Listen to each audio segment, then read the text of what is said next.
subukan nga po natin kung sino po ang ngayong gabi. Magpalakpakan nga po ang aking mga nasanan ka! Aba, siguro hindi magpapatalo ang aking mga nasa wakali. Subukan na natin ang mga nasa harap. Ibang-iba talaga ang power ng ating mga minamahal na taga-Distrito 3. At syempre, alam ko po at ramdam ko na rin po na talagang lahat tayo nasabik na po nga marinig ang tinig ng atin po nga pinakahihintay ang talaga namang minamahal nating ikalawang Pangulo. Muli po mga minamahal ko pong mga taga-Distrito 3, ang taus-pusong pasasalamat po sa inyo. Maraming salamat po mga taga-Distrito 3. Handang-handa na ba kayo?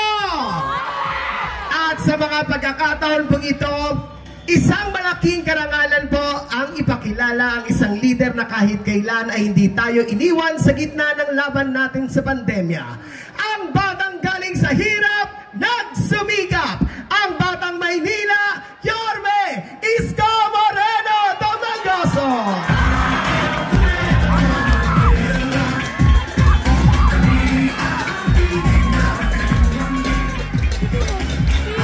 Magandang gabi mga batang Quiapo. Nako, balita ko kanina pa kayong alas 6 ng gabi. Di wala nagsaing sa bahay. Patay. Maraming titila pong kaldero. Kung wala nagsaing sa bahay, wala pa rin kumakain. Sigurado kayo? O ngayon, dapat ako magsasalita. Pero ngayong gabi, very special ang gabing ito sa Quiapo. Dahil mas gugustuhin ko na mapakinggan ninyo ang mensahe sa inyo mismo ni dating Pangulong Rodrigo Roa Duterte. Nadadalin sa atin ang mensahe na yan ng kanyang maganda at magaling na anak na Vice President Sara Duterte.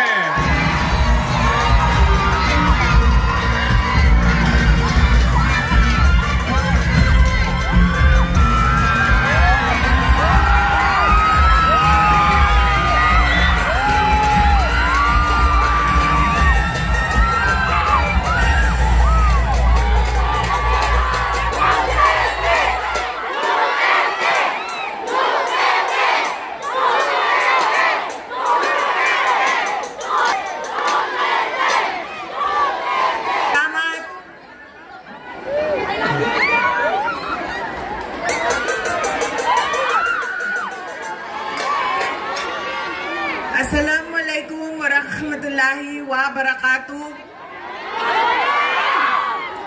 Madayaw mayong gabi kaninyong tanan. Magandang gabi sa inyong lahat. Unahin ko po muna ang aking mga pagpapasalamat. Nagpapasalamat tayo sa ating babalik na Mayor Isko Moreno Domingoso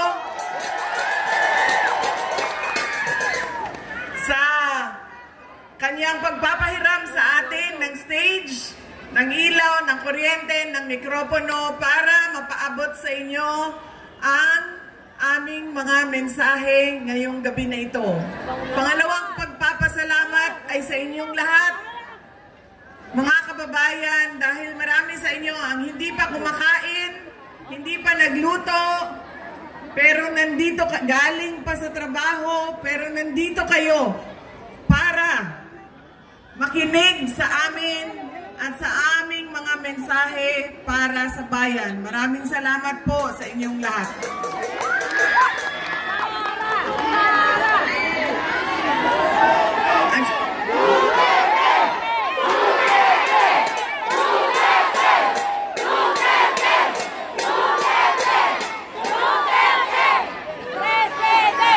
Alam nyo, kahit saan man ako pumunta ngayon, ngayon, galing kaming Samar, tumawid kaming Leyte, tumawid kaming Cebu, tumawid kaming Negros, pumunta ako nung isang kagabi dito sa siyudad ng Maynila, kaninang umaga sa Quezon City. Ngayon, bumalik na naman ako sa siyudad ng Maynila. Ang sigaw ng mga tao ay Duterte.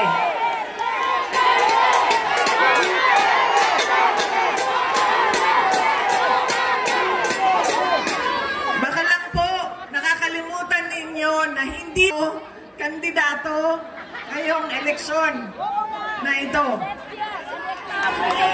Pero nandito ako para maglabas ng nararamdaman ng karamihan ng taong bayan sa ating pamahalaan ngayon.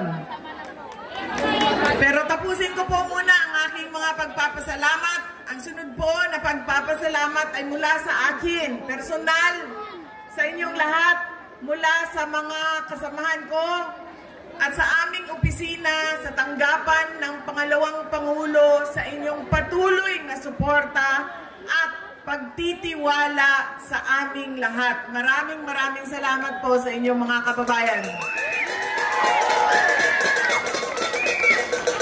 At ang huling pagpapasalamat ay mula po sa pamilya namin, ang pamilya Duterte. Napakalaki ng utang na loob namin sa inyong lahat, sa pagkakataon na ibinibigay ninyo sa amin na makapaglingkod sa ating bayan. Dako, kaayo, ang amuang utang nga kabubuton kaninyong tanan sa oportunidad na ginahatag ninyo kanamo nga mga makaserbisyo sa ato ang nasod. Daghan kaayong salamat. Daghan salamat. Alam nyo, marami sa ating mga problema ngayon ay dahil sa ugali nating mga Pilipino kung paano tayo pumipili ng leader ng ating mga komunidad at ng ating bayan. Una na ugali ng Pilipino ay kung sino yung nagpapatawa sa kanila, sumasayaw, kumakanta, na-entertain sila, ay yun ang naaalala nila pag-upo nila doon sa presinto, sa voting precinct natin. Hindi na natin tinatanong, ano ba ang pangako ng tao na ito nung siya ay tumayo sa entablado para mangampanya? Tinupad ba niya ang kanyang pangako? Yan ang ugali natin. Maganda sa paningin, sumasayaw, na-entertain ako, naaaliw ako sa kanya.